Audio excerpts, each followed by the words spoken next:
হরি গোপাল ব্রজ গোপদুলাল অগয় অপরূপ লীলা তব করুণ তোমার। হরি গোপাল ব্রজ গোপদুলাল অগয় অপরূপ লীলা তব করুণ তোমার। হরি গোপাল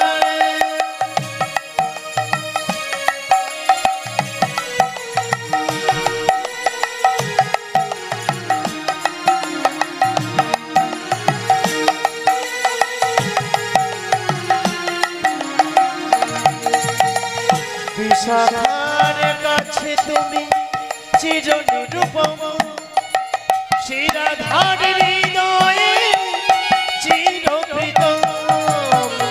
বিশাখার কাছে তুমি চিরনিরূপম, শিরাধার হৃদয়ে চিরকৃতম। শ্রীদাম সুদাম সখা গোঠের রাখাল, শ্রীদাম সুদাম সখা গোঠের রাখাল। অপরূপ লীলা তব করুণ তোমার। গিরিধারী গোপাল ব্রজ গোপদুলাল অপরূপ লীলা তব করুণ তোমার। গিরিধারী গোপাল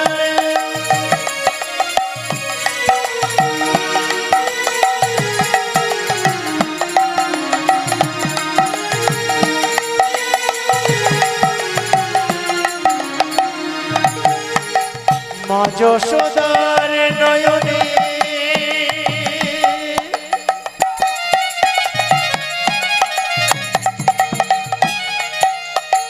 মা যশোদার নয়নে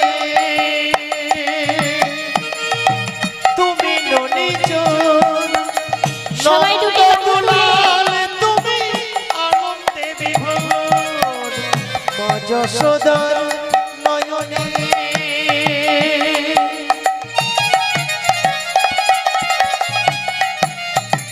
তুমি ননিজন নন্দ দুলাল তুমি আনন্দে বিভোর। গীতার সারথি তুমি ভক্তির কাগাল, গীতার সারথি তুমি ভক্তির কাগাল। অপরূপ লীলা তব করুণ তোমার। গিরিধারী গোপাল গোপাল গিরিধারী লাল, গিরিধারী লাল,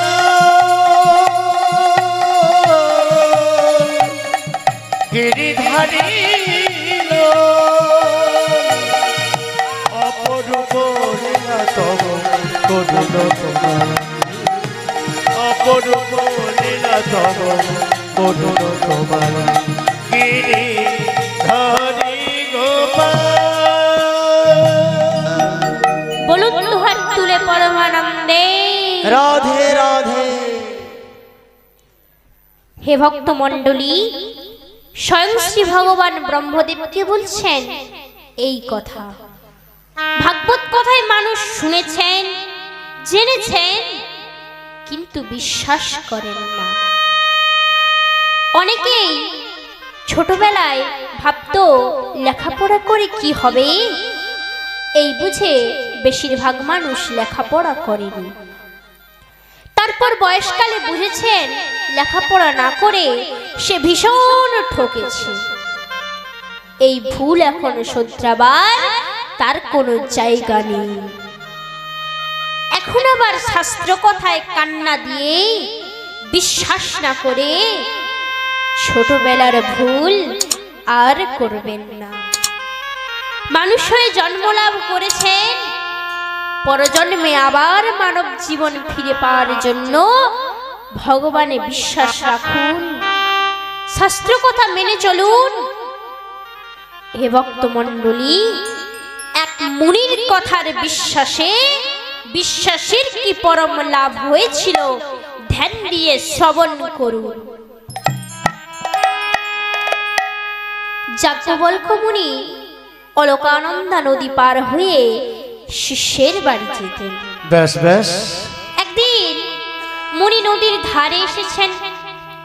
নৌকার যাত্রী হিসেবে মুনি একা। হরি বল।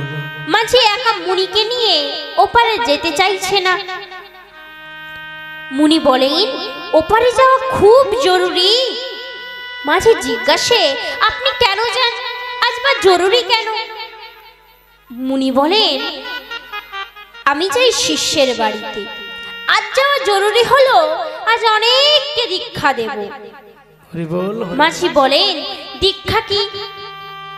মুনি বলেন, দীক্ষা নিলে কল্যাণ হয়, মানব জীবন ধন্য হয়, সার্থক হয়। এই কথা শুনে মাঝি বলেন, আমাকে দীক্ষা দিন মুনিবর।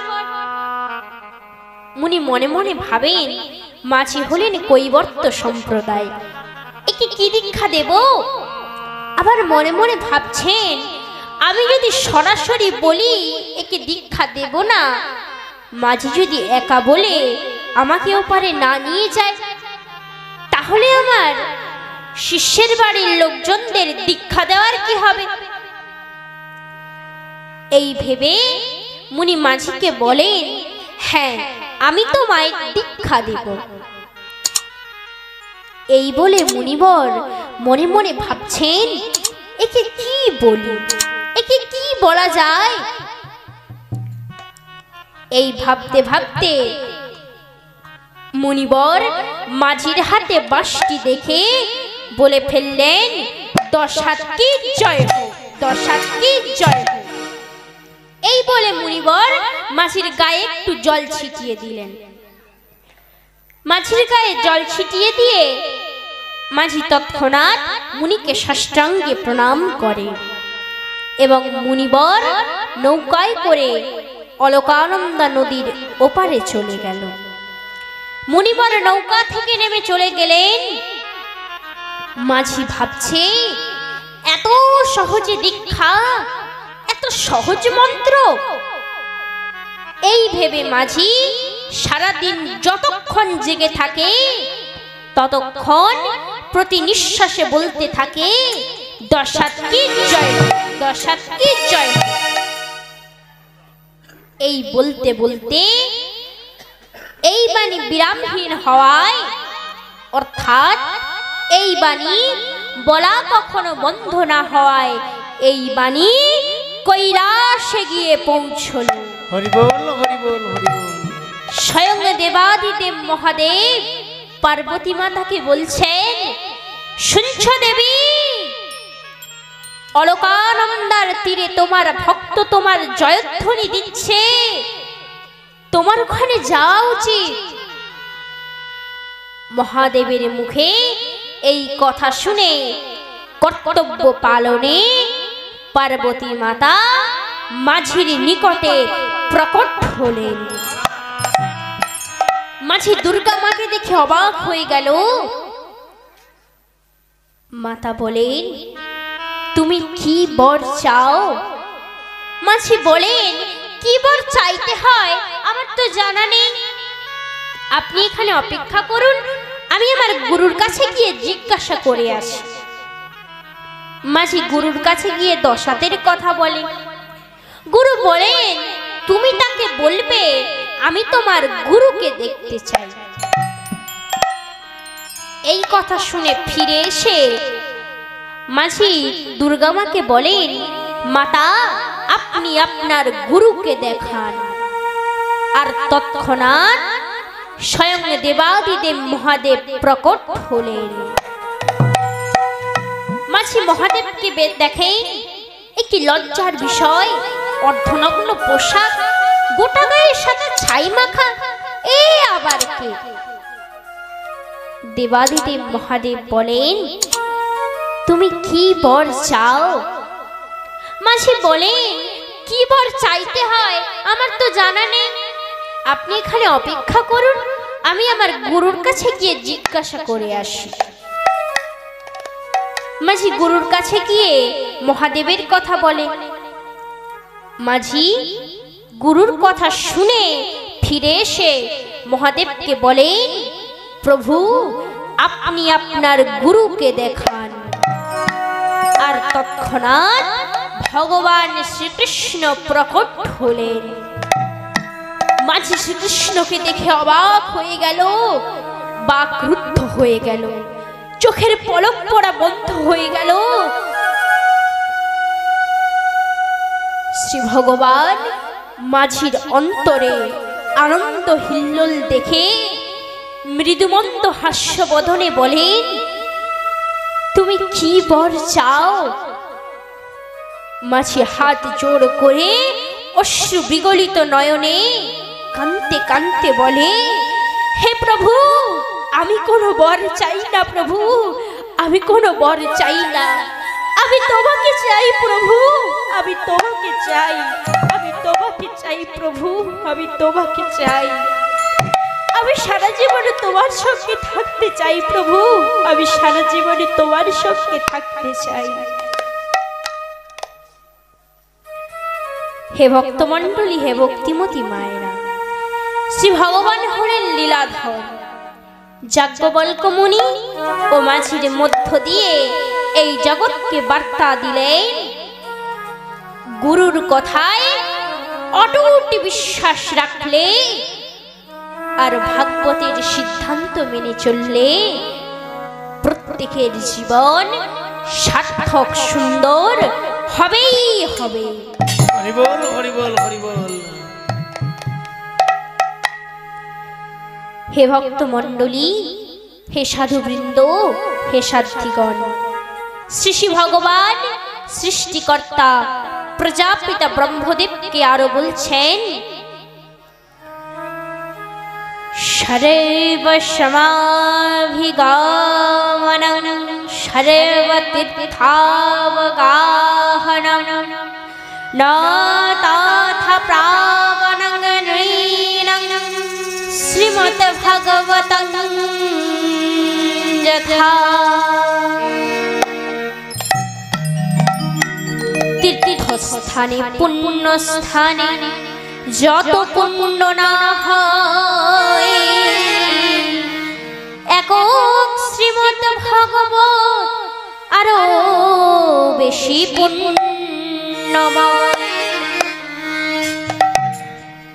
অর্থাৎ শ্রী ভগবান বলছেন, জগতের সব তীর্থস্থান ভ্রমণ করলে যে এত পুণ্য হয়, তার থেকেও বেশি পুণ্য লাভ হয় এককভাবে শ্রীমৎ ভগবত দর্শন শ্রবণ করিলে। শ্রী ভগবান ব্রহ্মদেবকে আরো বলছেন, ভাগবত গ্রন্থ দেখে যে উঠে করেন প্রণাম, তারে আমি অনুপম আনন্দ করি দান। দূর থেকে ভাগবত দেখে যে সামনে যায়, যজ্ঞের পুণ্য লাভ করে সে আমার শ্রদ্ধা।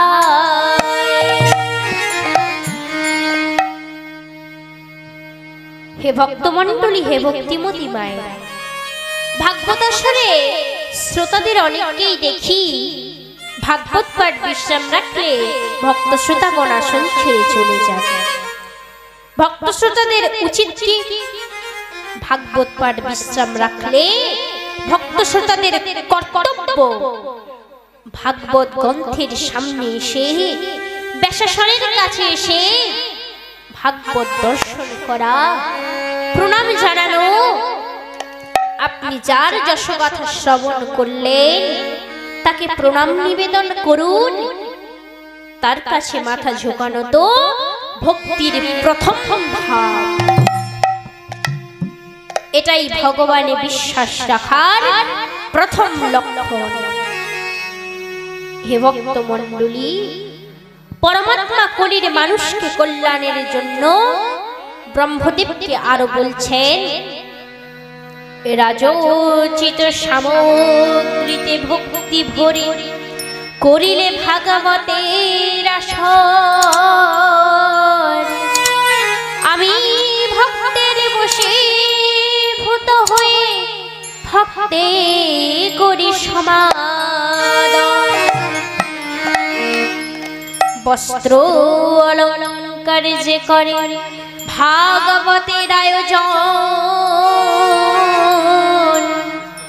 সেই মহৎ ব্যক্তি তিনি আমার কৃপায় ধন্য হন। তিনি যেন প্রতিব্রতা রমণীর সমান, তিনি জগতে হন ধন্য মহান। তাই হে ভক্তমণ্ডলী, প্রত্যেক মানুষের প্রভুর ধ্যান পূজা অর্চনা করা উচিত, নাম শ্রবণ কীর্তন করা উচিত। যেখানে ভাগবতের আসর বসবে, কীর্তনের আসর হবে, সেখানে যাওয়া উচিত। এই সব স্থানে পাইলেও পাইতে পারো ব্রজের কানাইকে, নদের নিমাইকে, কিংবা অযোধ্যার রামকে। আমি ভাগবতেতে যাই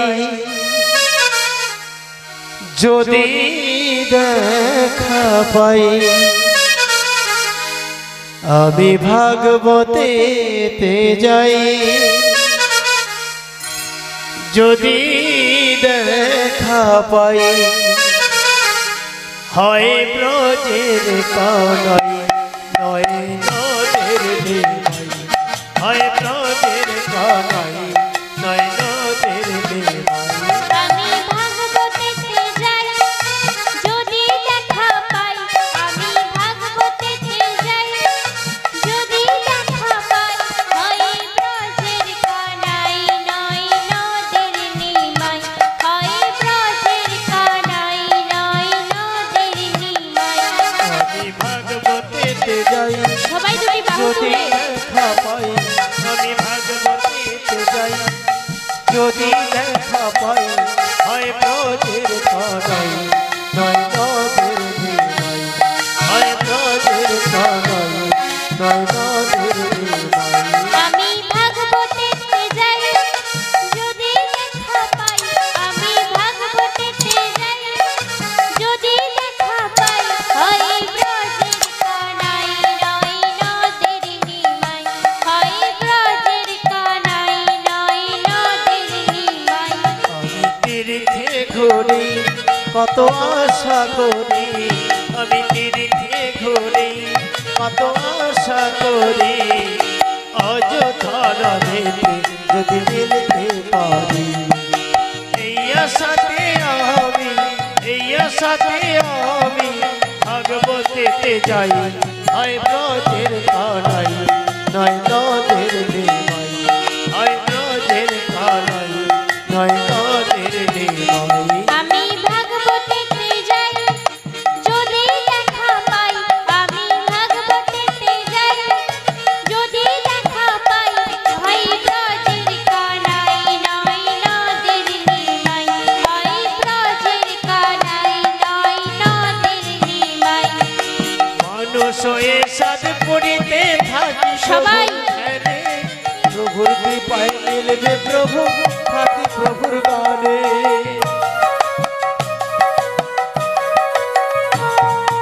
মানুষ হয়ে সাধ করিতে থাকি প্রভুর ধ্যানে, প্রভুর কৃপায় মিলবে প্রভু থাকি প্রভুর গানে। তাই তো মোরা প্রভুর নামে,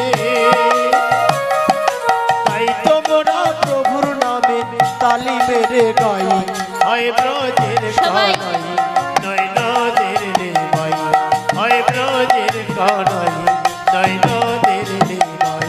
আমি ভাগবতেতে যাই যদি দেখা পাই, আমি ভাগবতেতে যাই যদি দেখা পাই, হয় ব্রজের কানাই নয় নদের নিমাই, হয় ব্রজের কানাই নয় নদের নিমাই, হয় ব্রজের নিমাই আয় ব্রজের কানাই জয় ব্রজের নিমাই আয় ব্রজের কানাই জয় ব্রজের নিমাই বলুন দুহাত তুলে পরমানন্দে রাধে রাধে।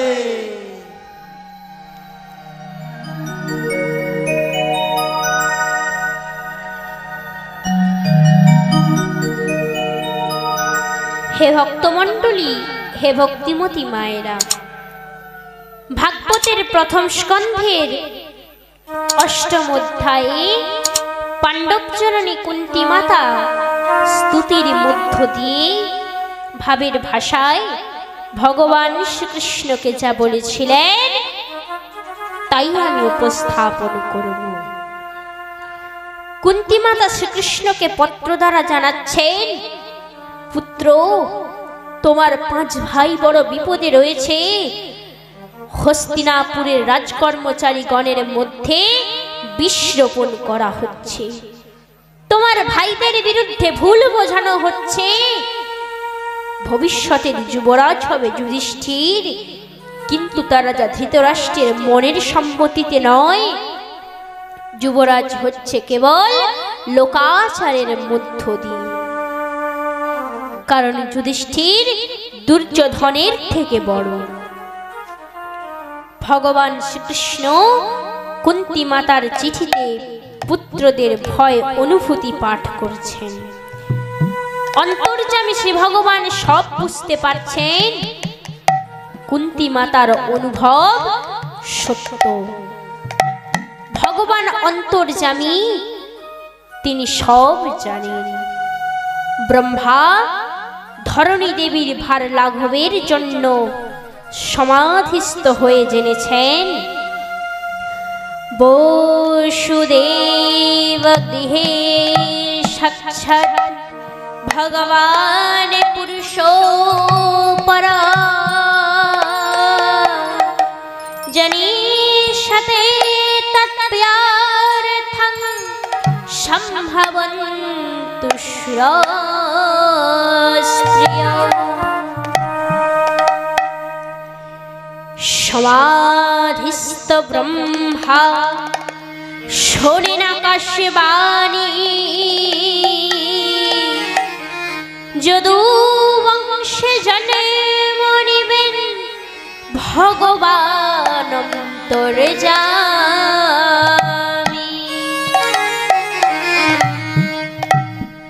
কুন্তী মাতা লিখছেন, পুত্র, তুমি তোমার ভাইদের পাশে থেকো। ওদের তুমি ভরসা, তুমি ওদের পথ দেখাও। আমি জানি মহারাজা ধৃতরাষ্ট্রের মনের স্বপ্ন পুত্র দুর্যোধন যুবরাজ হোক। রাজার এই স্বপ্নে বড় শক্তি আছে, মাতুল শকুনির চক্রান্ত আছে। রাজকর্মচারীদের অর্থের লোভ দেখিয়ে যে কোনো সময়ে আমার পুত্রদের ক্ষতি করে দিতে পারে কৃষ্ণ। এই সংসারে পুত্র তুমি একমাত্র আস্থা।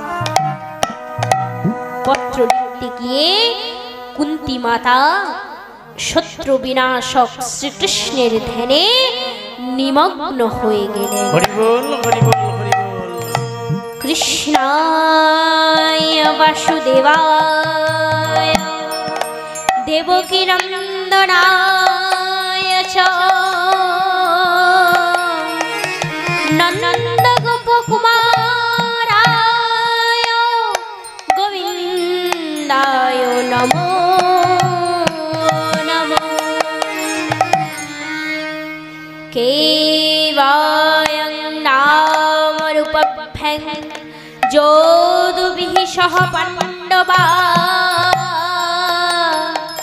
ভবতু আদর্শনং জরেঃ হৃষিকানবিবেশিতো। হে কৃষ্ণ বাসুদেব, হে দেবকী নন্দন, হে নন্দের দুলাল, তুমি যশোদার নয়ন। বায়ুহীনী প্রাণ যেমন হয় শক্তিহীন,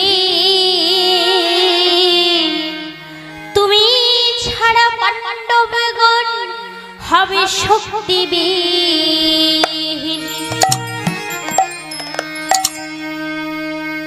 এইভাবে কুন্তী মাতা শ্রীকৃষ্ণের ধ্যানে নিমগ্ন হয়ে গিয়েছিলেন।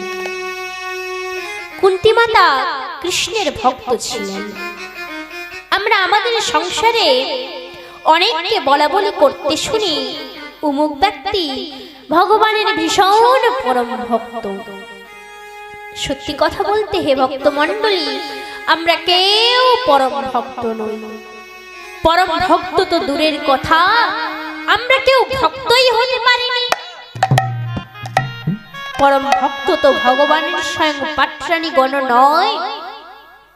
এজন্য স্বয়ং দ্বারকাধীশ শ্রীকৃষ্ণ তার পাটরানী দেবী জাম্ববতী ও দেবী সত্যভামার কাছে পরীক্ষা নিয়েছিলেন, তারা কি কৃষ্ণের পরম ভক্ত না পরম ভক্ত নয়।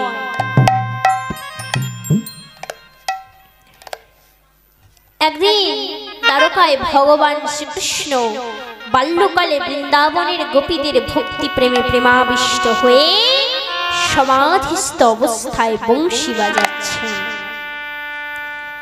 এমত অবস্থায় ভগবানের দুই পাটরানী দেবী জাম্ববতী ও দেবী সত্যভামা স্বামীর সঙ্গে দেখা করার জন্য স্বামীর কক্ষে এলেন।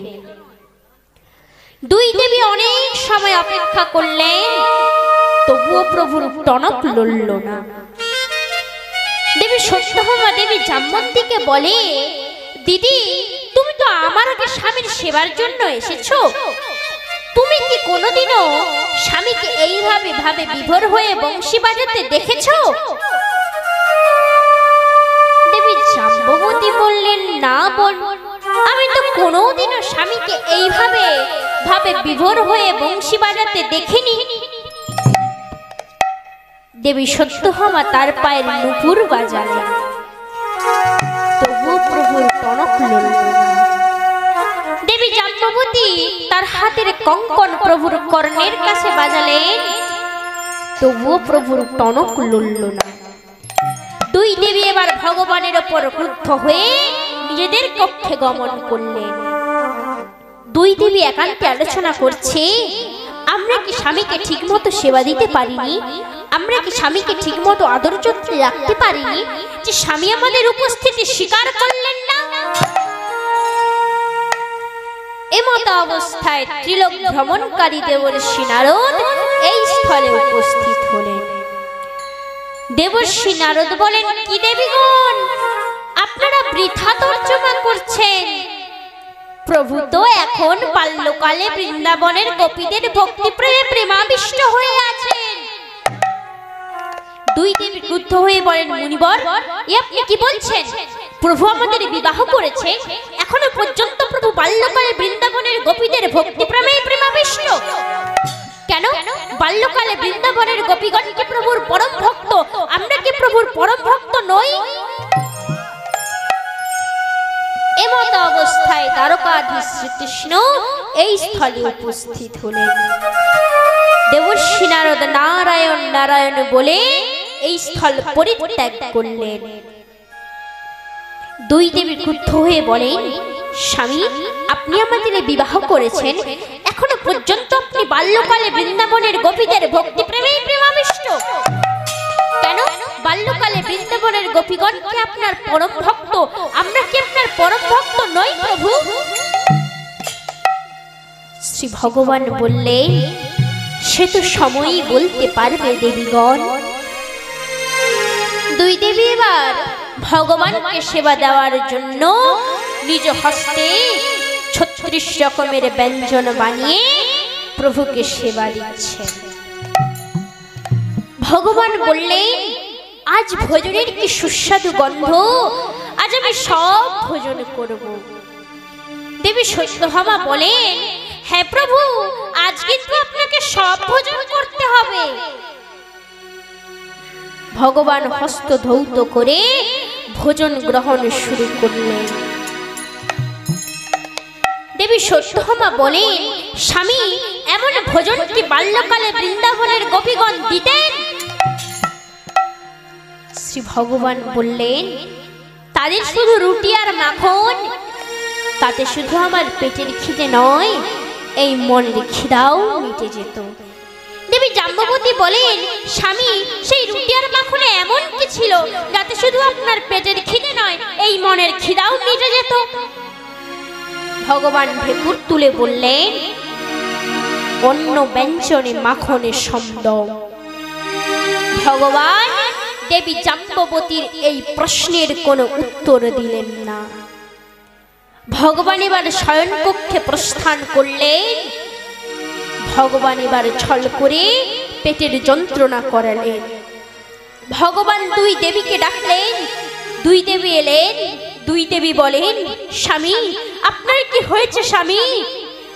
শ্রী ভগবান বললেন, দেবীগণ, আমার খুব পেটের যন্ত্রণা হচ্ছে। দুই দেবী বৈদ্যমশাইকে ডাকলেন। বৈদ্যমশাই এলেন। ভগবানের সুচিকিৎসা করলেন, তবুও প্রভুর পেটের যন্ত্রণা সারল না। দুই দেবী রাজবৈদ্যকে ডাকলেন। রাজবৈদ্য এলেন। ভগবানের সুচিকিৎসা করলেন, তবুও প্রভুর পেটের যন্ত্রণা সারল না। দুই দেবী এবার হাত জোর করে কাঁদতে কাঁদতে বলে, হে জগৎস্বামী অন্তর্যামী ভগবান, আপনি তো সব জানেন প্রভু। প্রভু, তাহলে আপনি বলে দিন না, আপনার পেটের যন্ত্রণা কি করে নিরাময় হবে? বলুন না স্বামী, আপনার পেটের যন্ত্রণা কি করে নিরাময় হবে? বলুন না স্বামী, আপনার পেটের যন্ত্রণা কি করে নিরাময় হবে? বলুন না স্বামী, আপনার পেটের যন্ত্রণা কি করে নিরাময় হবে? আপনার পেটের যন্ত্রণা কি করে নিরাময় হবে?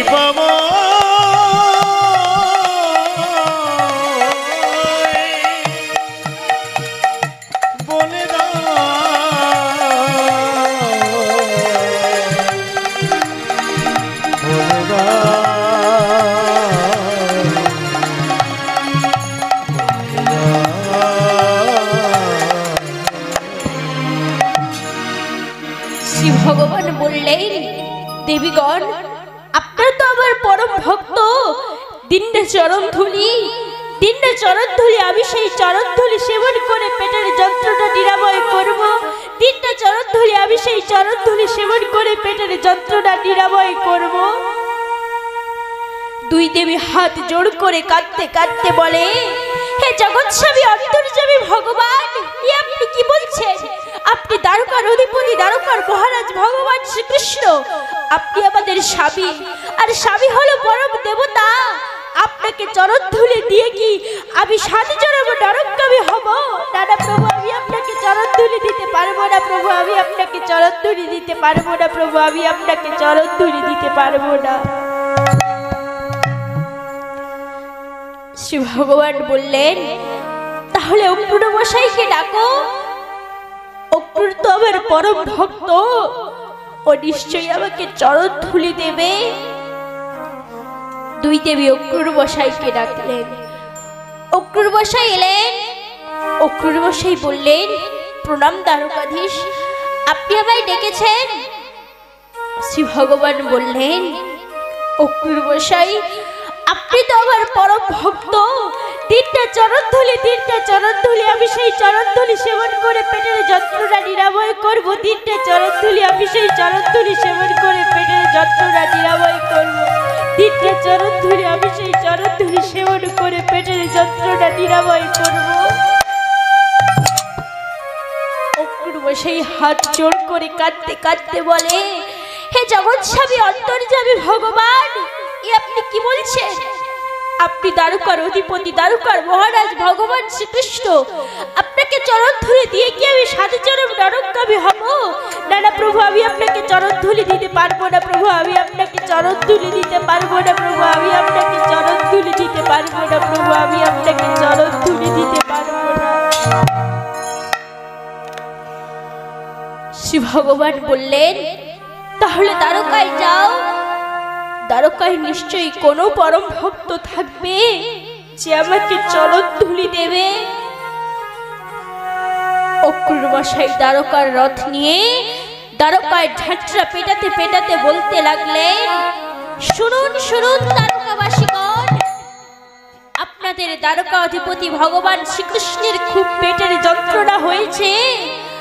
দ্বারকা অধিপতি ভগবান শ্রীকৃষ্ণ বলেছেন তার পেটের যন্ত্রণা নিরাময় হতে পারে এক কারণে, তার কোনো পরম ভক্ত যদি তাকে চরণ ধুলি দেয়, সেই চরণ ধুলি সেবন করে পেটের যন্ত্রণা নিরাময় করবে।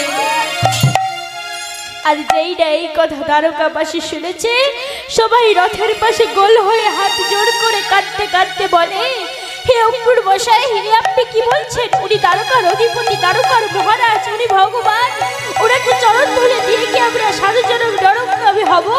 কারণ আমরা প্রভুকে চরণ ধুলে দিতে পারবো না, আমরা প্রভুকে চরণ ধুলে দিতে পারবো না, আমরা প্রভুকে চরণ ধুলে দিতে পারবো না। অক্রুর মশাই নিরাশ হয়ে ভগবানের কাছে ফিরে গেলেন। ভগবানের কাছে ফিরে গিয়ে বলছেন, প্রভু, দ্বারকায় এমন কোনো পরম ভক্ত নেই যে আপনাকে চরণ ধুলি দেবে। শ্রী ভগবান বললেন, তাহলে বৃন্দাবনে যাও, বৃন্দাবনে নিশ্চয়ই তো কেউ থাকবে যে আমাকে চরণ ধুলি দেবে। অক্রুর মশাই দ্বারকার রথ নিয়ে বৃন্দাবনের পথে রওনা দিলেন। এমত অবস্থায় বৃন্দাবনের সব গোপীগণ কেহ বা যমুনা নদীতে জল নিতে এসেছে, কেহ বা গাভীকে স্নান করাতে এসেছে, কেহ বা বস্ত্র ধৌত করতে এসেছে। তারা দূর থেকে দেখতে পেল দ্বারকার রথ আসছে, তারা ভাবছে আমাদের কানাই আসছে। যে জল নিতে এসেছিল হাত থেকে তার কলসি পড়ে গিয়ে ভেঙে গেল, যে গাভীকে স্নান করাতে এসেছিল গাভীকে ধরে রাখার সেই দড়ি হাতছাড়া হয়ে গেল, যে বস্ত্র ধৌত করতে এসেছিল সেই বস্ত্র যমুনা নদীর স্রোতে ভেসে চলল।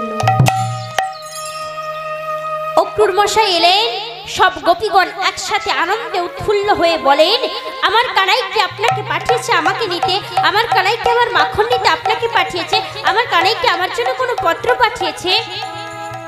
অক্রুর মশাই বললেন, থামুন, চুপ করুন, আপনারা কি বলছেন? দ্বারকার অধিপতি দ্বারকার মহারাজকে বলছেন কানাই?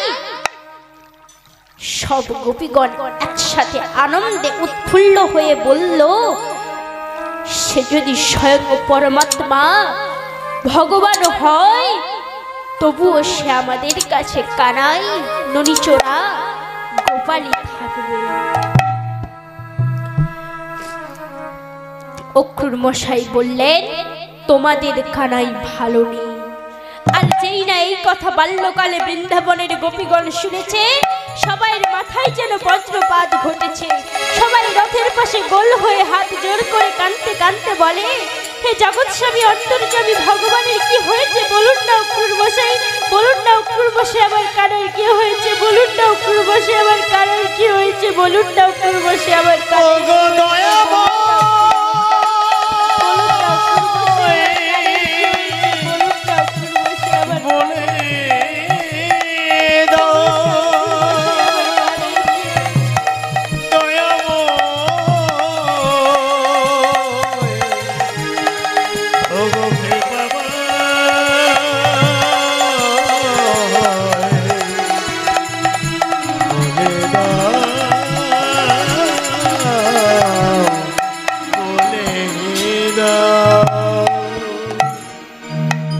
অক্রুর মশাই বললেন, তোমাদের কানের খুব পেটের যন্ত্রণা হয়েছে। দ্বারকা অধিপতি ভগবান শ্রীকৃষ্ণ বলেছেন তার পেটের যন্ত্রণা নিরাময় হতে পারে এক কারণে, তার কোনো পরম ভক্ত যদি তাকে চরণ ধুলি দেয়, সেই চরণ ধুলি সেবন করে পেটের যন্ত্রণা নিরাময় করবে। আর যেই না এই কথা বাল্যকালে বৃন্দাবনের গোপীগণ শুনেছে, কেহ বা বস্ত্র ছিঁড়ে, কেহ বা ভাঙা কলসিতে, কেহ বা শুকনো পাতায় চরণ ধুলি দিচ্ছে আর বলছে, হই না যত বড় পাপী, প্রভুর সুখে আমি সুখী, হলেও আমি নরকবাসী, দেখিব প্রভুর মুখে হাসি। এই নাও চরণ ধুলি ও হে দ্বারকাবাসী।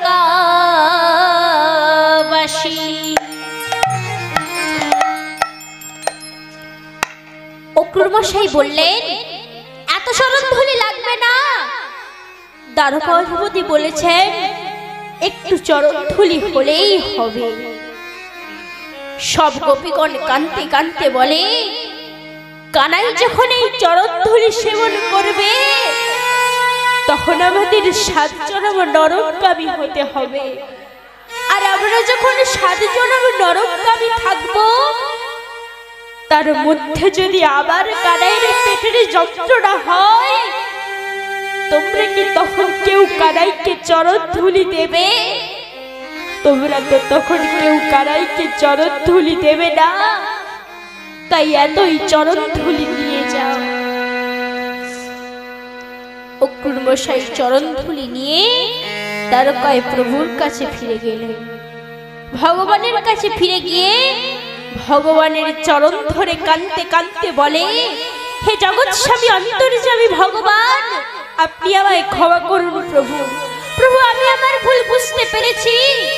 আমি 7 জনম নরকগামী হওয়ার ভয়ে আপনাকে চরণ ধুলি দিইনি প্রভু। কিন্তু বাল্যকালে বৃন্দাবনের গোপীগণ 7 জনম নরকগামী হওয়ার ভয় ভাবেনি প্রভু। তারা প্রভু আপনার মুখে হাসি দেখতে চেয়েছে, তারা প্রভু আপনার মুখে আনন্দ দেখতে চেয়েছে।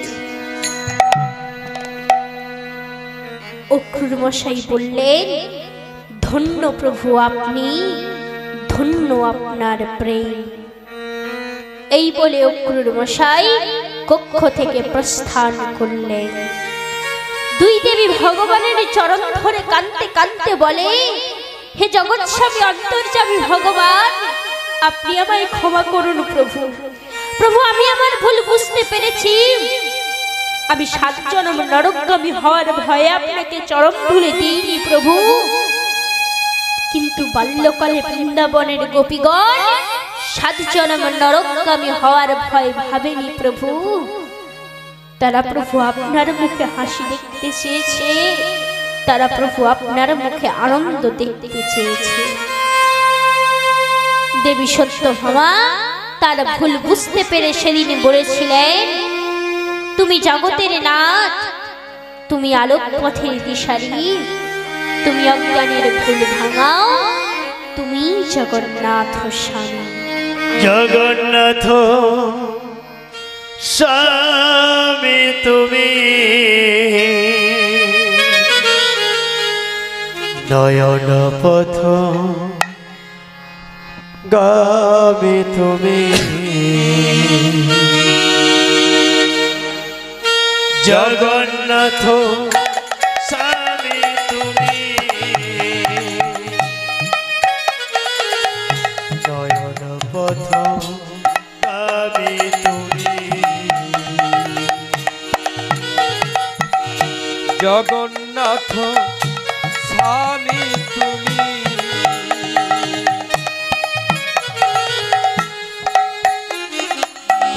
নয়ন পথ গামী তুমি, জগন্নাথ স্বামী তুমি, নয়ন পথ গামী তুমি, জগ